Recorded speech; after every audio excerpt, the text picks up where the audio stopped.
मित्रों, आज हम जिस विषय पर चर्चा करने जा रहे हैं वो है शिष्यों की फौज और गुरु घंटालों की मौज।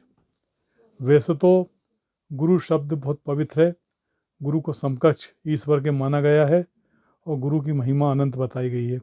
हम उन सद्गुरुओं को नमन करते हैं, उनके चरणों में प्रणाम करते हैं, जिनके स्पर्श से शिष्य जो है मुक्त हो जाते हैं और शिष्य अपना उद्धार कर लेते हैं। उन गुरुओं की बात नहीं कर रहे, ये उन गुरु घंटालों की बात कर रहे हैं जो उनके नाम का आड़ लेकर, उन सद्गुरुओं का नाम, सद्गुरु जो हुए हैं उनका नाम, उनकी नाम का आड़ लेकर अपनी दुकानदारी चला रहे हैं और समाज में गड़बड़ कर रहे हैं और अपना धन कमाकर अपना पेट भर रहे हैं और झूठा सम्मान, झूठी प्रसिद्धि पाकर झूठ फैलाकर सम्मान हासिल कर रहे हैं और उन गुरुओं की छवि को आघात पहुंचा रहे हैं। उस नाम को जो है उस नाम को धूमिल करने में लगे हुए हैं। ये जो है, ये गुरु घंटाल जो हैं, ये जो है अपना जाल ऐसा फैलाते हैं इस तरह से। और दूसरी बात ये है कि ये चाहते हैं कि अधिक से अधिक मात्रा में अपने शिष्यों की संख्या बढ़ा लें।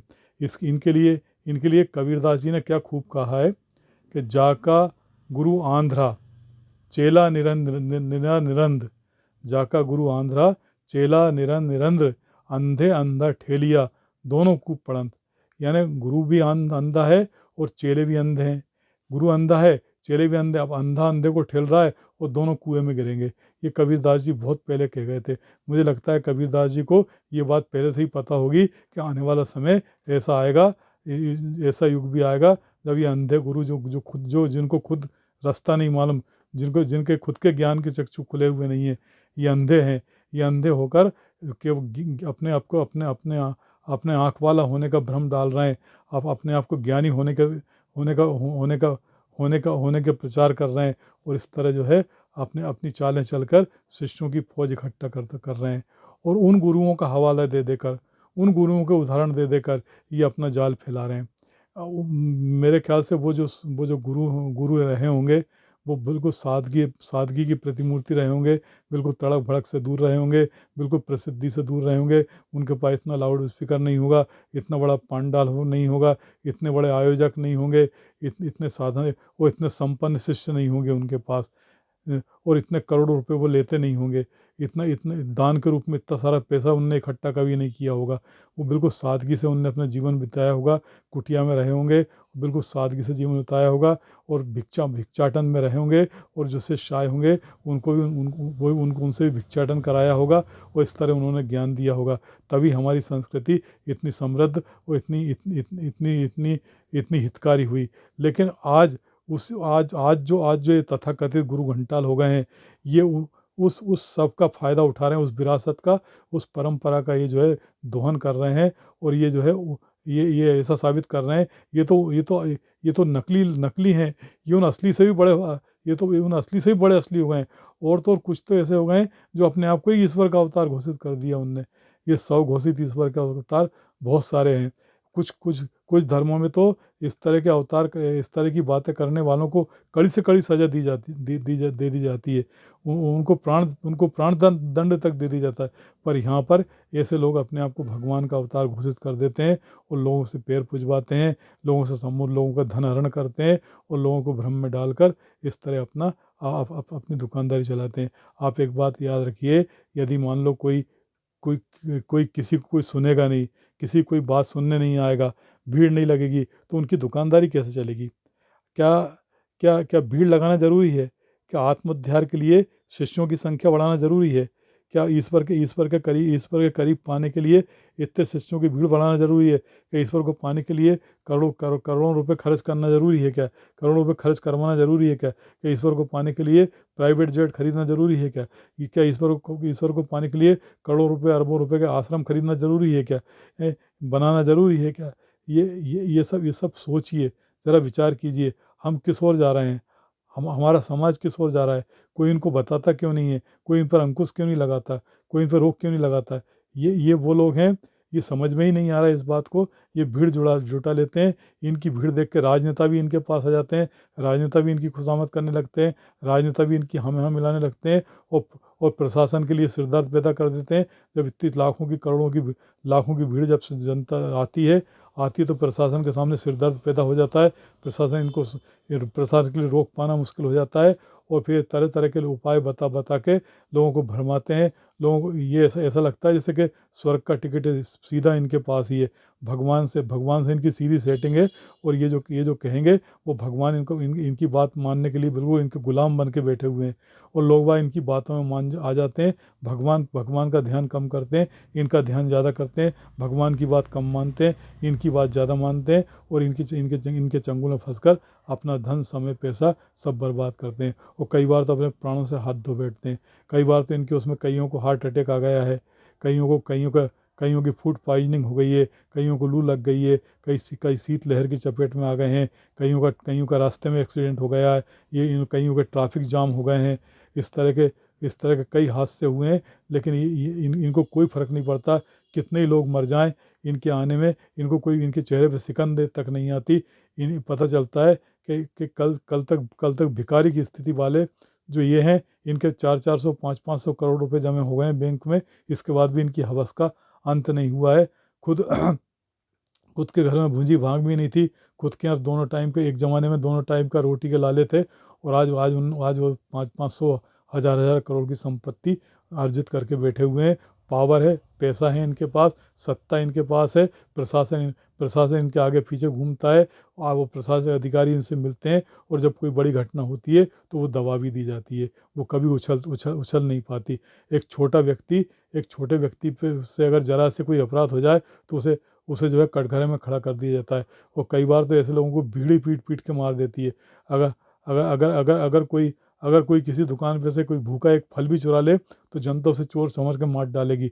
और ये जो है करोड़ों रुपए की संपत्ति हड़प लेते हैं, करोड़ों रुपए की जायदाद हड़प लेते हैं। और इसके बाद भी शान से घूमते हैं, बड़ी बड़ी कारों में घूमते हैं, हवाई जहाज़ों में घूमते हैं, वीआईपी ट्रीटमेंट लेते हैं और गनमैन रखते हैं। और इन पर कोई उंगली नहीं उठाता, इनका कोई बाल बांका नहीं करता।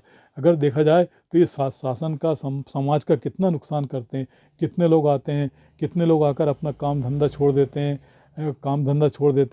और अपना पैसा खर्च करते हैं, लाखों करोड़ रुपए।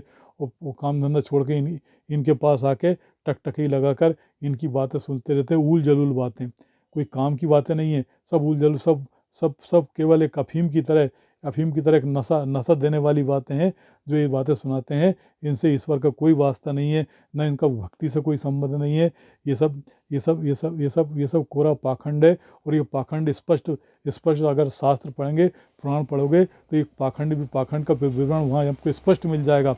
वहाँ पर लिखा था कि कलयुग में ऐसे पाखंडी होंगे जो भगवान के नाम का उपयोग करके खुद अपने पैर पुजवाएंगे, खुद अपने आश्रम बनाएंगे और भगवान को एक कोने में रखकर ये खुद की पूजा करवाएंगे। और कहेंगे कि हम भगवान हैं, हमारी पूजा करो। और लोग वह इनकी बातों में आकर इनकी पूजा करेंगे। और ये भ्रष्ट कार्य इनके काले कारनामे होंगे। इनके भ्रष्ट ये अय्यासी करेंगे, ये बुरे से बुरे कर्म करेंगे, ये जघन्य कर्म करेंगे, हत्या जैसे पाप करेंगे। और इसके बाद भी इनका महिमा मंडन होगा, इनकी पूजा होगी। इसको इन्होंने पाखंड कहा था। ये पाखंड का स्पष्ट उल्लेख आपको पुराणों में मिल जाएगा। वेदों की बात नहीं कर रहा, पुराणों में तो वेदों में तो अलग बात है, पर पुराणों में इसका उल्लेख जरूर कहीं ना कहीं मिलता है। इस तरह का कि ऐसे पाखंडी कलयुग में होंगे और जो इस तरह का, और वो आज चरितार्थ हो रहा है, वो आज देखने में आ रहा है कि ऐसे पाखंडियों की संख्या बढ़ती जा रही है और इनके अनुयायियों की संख्या भी बढ़ती जा रही है। और कई बार तो इन्होंने अपनी जीवन लीला को भगवान से बड़ी बता दी है। कहते हैं इनका नाम जपो, इनका नाम जपो, इनका स्मरण करो। और इनके जीवन परिचय को उन्होंने रचित कर, इनके चालीसा बन गए इनके नाम के। और इनका ध्यान करो रोज़ 4-4 6-6 घंटे तक। इनका ही नाम जपते रहो, भगवान का नाम जपने की कोई ज़रूरत नहीं है, भगवान के रूप में ये हैं तो सही। इस तरह की बातें करते हैं। इनके जो समर्थक हैं, अंध भक्त हैं, वो इनका प्रचार करते हैं। और इनका प्रचार करके इस तरह इनको महिमा मंडित कर देते हैं। और ये महिमा मंडित होकर इस तरह समाज को इस तरह अपंग बना रहे। समाज की सोच को इन्होंने पंगु कर दिया है। ये क्या चाहते हैं? इस तरह समाज जो है ये दिग्भ्रमित कर देंगे। फिर देश की रक्षा कौन करेगा, फिर सैनिक कौन बनेगा, फिर फिर श्रम करने वाले, फिर कौन इस देश फिर कौन इस देश को उन्नति समृद्ध बनाएगा, कौन इस भारत माता को संपन्न करेगा। अगर इस तरह के इनके जाल में फंस जाएंगे तो ये सबको भीरू बना देंगे, सबको कायर बना देंगे। लोग लड़ना भूल जाएंगे, लड़ना भूल कर लोग आत्मरक्षा ही करना भूल जाएंगे, लोग इन पर आधारित हो जाएंगे। और ये तो धोखेबाज लोग हैं, ये तो खुद नरक में जाने वाले हैं। ये बात आप निश्चित रूप रखें। ये जो दूसरों को मोक्ष की गारंटी दिलाने वाले लोग हैं, ये दूसरों को स्वर्ग दिलाने की बात करते हैं। ये यकीनन यदि भगवान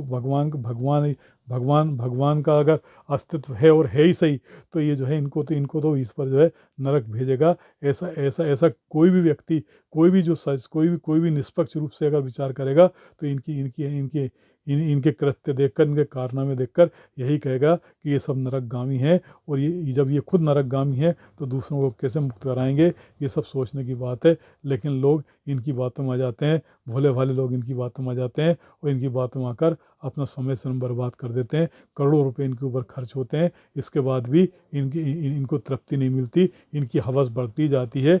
अगर ये दान की महिमा बता रहे हैं, अगर ये त्याग की महिमा बता रहे हैं, यदि परोपकार की महिमा बता रहे हैं, तो ये खुद क्यों नहीं कर रहे हैं? वो खुद क्यों नहीं कर रहे हैं? और अगर वो ये जिस तरह के उपाय बता रहे हैं, यदि हम हमारे देश का प्राचीन इतिहास देखेंगे तो वहाँ पर ऐसा कुछ भी नहीं मिलेगा। वहाँ पर आपको ऐसा कोई उल्लेख नहीं है कि कोई इतनी बड़ी गौशालाएँ थीं, या इतने बड़े बड़े आश्रम थे, या इतने बड़े बड़े चैरिटी वो थे, या वृद्धाश्रम थे, या इस तरह की कोई ऐसे कोई उल्लेख नहीं। कारण क्या था कि समाज इतना अच्छा व्यवस्थित था, समाज इतना सुगठित था, समाज में इतने नैतिक मूल्य थे, और चरित्र इतना चरित्र ऊंचा था कि इन सब की ज़रूरत ही नहीं पड़ती थी।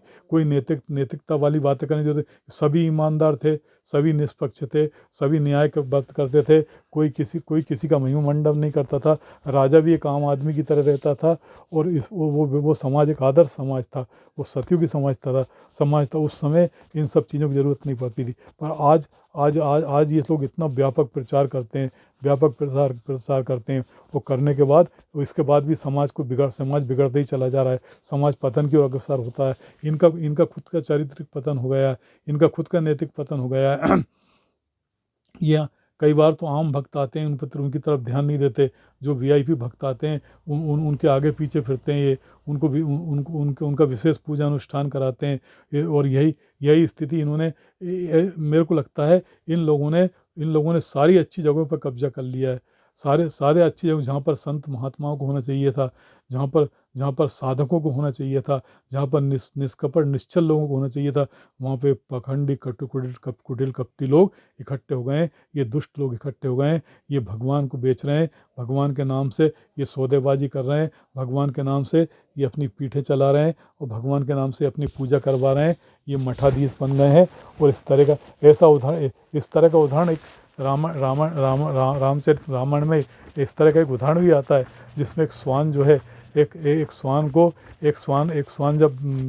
श्वान जब रास्ते में बैठा हुआ था, तब कोई उसको मारता है, प्रताड़ित करता है। तो वो श्वान भगवान के दरबार में आता है, दरबार में आके पुकार लगाता है, और पुकार लगा के भगवान से कहता है कि मेरे साथ ऐसा हुआ है, मेरे साथ न्याय हो। जब उसे बुलाया जाता है तो भगवान से श्वान कहते हैं, वो पूछते हैं कि तुम क्या चाहते हो। तो वो कहता है कि मैं चाहता हूँ कि इन्हें कि कोई मठाधीश बना दिया जाए। तो मठाधीश बना दिया जाए। तो इसका कारण पूछा कि मठाधीश क्यों बनाना चाहते हो, तुम तो इसका मान सम्मान बढ़ा रहे हो। तब वो श्वान बताता है कि मैं पिछले जन्म में मनुष्य था, और मेरी माँ जो है एक मठ में कार्य करती थी, वहाँ पर भोजन बनाती थी, और भोजन बनाकर वहाँ मठाधीशों को खिलाती थी। एक बार क्या हुआ, वह भोजन बना के आई, उसमें से घी का एक कण जो है उसके नाखून में लग गया और वह कण जो है उसके नाखून से मेरे भोजन में आ गया, वो मुझे दोष लगा। उस दोष के परिणाम स्वरूप मुझे कुत्ते की योनि मिली। तो अगर अगर जब जब मुझे इतने से दोष पे कुत्ते की योनि मिली है तो इनको तो मैं मठाधीश से तो मठाधीश बना रहा हूँ, ये वहाँ जाके कितने बुरे पाप करेगा, कितने बुरे दुष्कर्म करेगा और इसकी क्या गति होगी, ये यही जान सकता है। ये सुनकर प्रभु जी संतुष्ट हो गए और उन्होंने उसको मठाधीश तुरंत मठाधीश बना दिया और वो मठाधीश बनते ही खुश हो गया और खुश होकर उसे हाथी पर बिठाकर उसको पीठाधीश बनाकर उसे भगवान ने भेज दिया। ये कोई मैं मनगढ़ंत नहीं बता रहा, ये इसका उल्लेख जो है आपको रामायण में मिल जाएगा। तो ये इसको आप समझिए, संकेत रूप में समझिए कि उस भगवान ने क्या संकेत दिया है। भगवान ने संकेत दिया है कि इस तरह के मठ बनाकर बैठे हुए लोग, इस तरह के जो भंडारा चलाने वाले लोग ये क्या कर रहे हैं, ये क्या अच्छा काम कर रहे हैं क्या, इसके बारे में विचार कीजिए।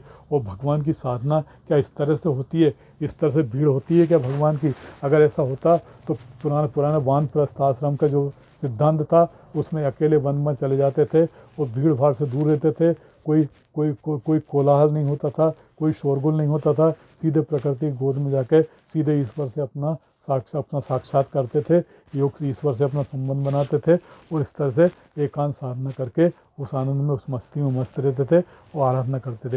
लेकिन क्या ऐसा कुछ हो रहा है? ऐसा कुछ भी नहीं हो रहा। बड़े बड़े करोड़ों अरबों रुपए के ये जो बनाए जा रहे हैं, यहाँ पर पाखंड चल रहा है, यहाँ पर पैसों की अंधाधुंध पैसा आ रहा है, उस पैसे का क्या उपयोग हो रहा है इसको कोई नहीं जानता और ये इस तरह का चलता जा रहा है और ये चलता रहेगा। लेकिन यदि जो ईश्वरवादी हैं वो जानते हैं कि एक स्थिति आएगी जब ईश्वर खुद ही ऐसी व्यवस्था कर देगा कि इन लोगों के कोई चाल नहीं चल पाएगी, इन लोगों के जाल कट जाएंगे और इन लोगों को इनकी गति मिलेगी। और एक बात तो यह है कि भगवान ने अच्छा किया है कि इनको अमर नहीं बनाया है। अगर ये लोग अमर हो जाते तो इस संसार का क्या हाल होता, क्या संसार की क्या दुर्गति करते। एक समय आने पर ये मृत्यु को प्राप्त कर होंगे। काल इनको भी ले जाएगा, काल इनको भी छोड़ने वाला नहीं है। ये कितने ही महिमा मंडित हो जाएं, कितने ही बड़े भगवान का रूप धारण कर लें, कितने ही अपने को भगवान की तरह पुजाएं, लेकिन आखिर हैं इंसानी, ये भी हाड़ मांस के पुतले हैं। इनमें भी लोभ, लालच, ईर्ष्या, क्रोध, मोह वगैरह सब कुछ भरे हुए हैं, सारे दुर्गुण इनमें भरे हुए हैं। केवल इनकी वाणी अच्छी है, वाणी से इनके अमृत झरता है और वाणी से अमृत झरता है और ये इस चालाकी से बड़े बड़े संत महात्माओं को उदाहरण दे देकर अपने आप को जताते हैं कि वो उनकी सारी छवि हमारे में आ गई है। इस तरह से अपना जाल फैलाने में कामयाब हो जाते हैं। ये चालाक लोग हैं, ये कपटी पाखंडी लोग हैं। बाकी और इनमें ऐसा कुछ भी नहीं है जिससे इनको माना जाए या इनकी पूजा की जाए। और इनके जाल में जो फंसे हुए हैं वे अज्ञानी हैं और वे फंसे होकर अपना समय और श्रम बर्बाद कर रहे हैं। इससे बेहतर ये है कि आप जहाँ पर हैं, अपने स्थान पे हैं, जो ईश्वर ने आपको काम सौंपा है उसको आप अच्छी तरह कीजिए, अपने कर्मों को अच्छी तरह कीजिए और ईश्वर की आराधना एकांत में कीजिए, शांत भाव से कीजिए और किसी के लालच मत कीजिए कि यहाँ जाने से वहाँ ऐसा हो जाएगा या वहाँ जाने से ऐसा हो जाएगा या ये भभूति खाने से ये हो जाएगा, ये पानी पीने से ये हो जाएगा या ये क्रिया करने से हो जाएगा। ऐसी किसी बात पे मत आइए। आप अपनी जगह पे अपना काम कीजिए। ईश्वर ने आपको जन्म दिया है अपनी मुक्ति के लिए, अपना उद्धार के लिए। अपना उद्धार कीजिए, संसार का कल्याण कीजिए, संसार के लोगों का कल्याण कीजिए। जो दुष्ट हैं, असामाजिक तत्व हैं, उनको ऐसे काम करने का मौका ना मिले।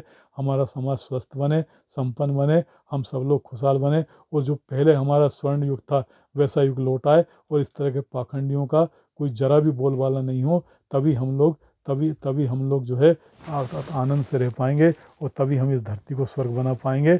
और अन्यथा ये लोग तो जो है इस तरह से अपना उल्लू सीधा करते रहेंगे और समाज को गुमराह करते रहेंगे।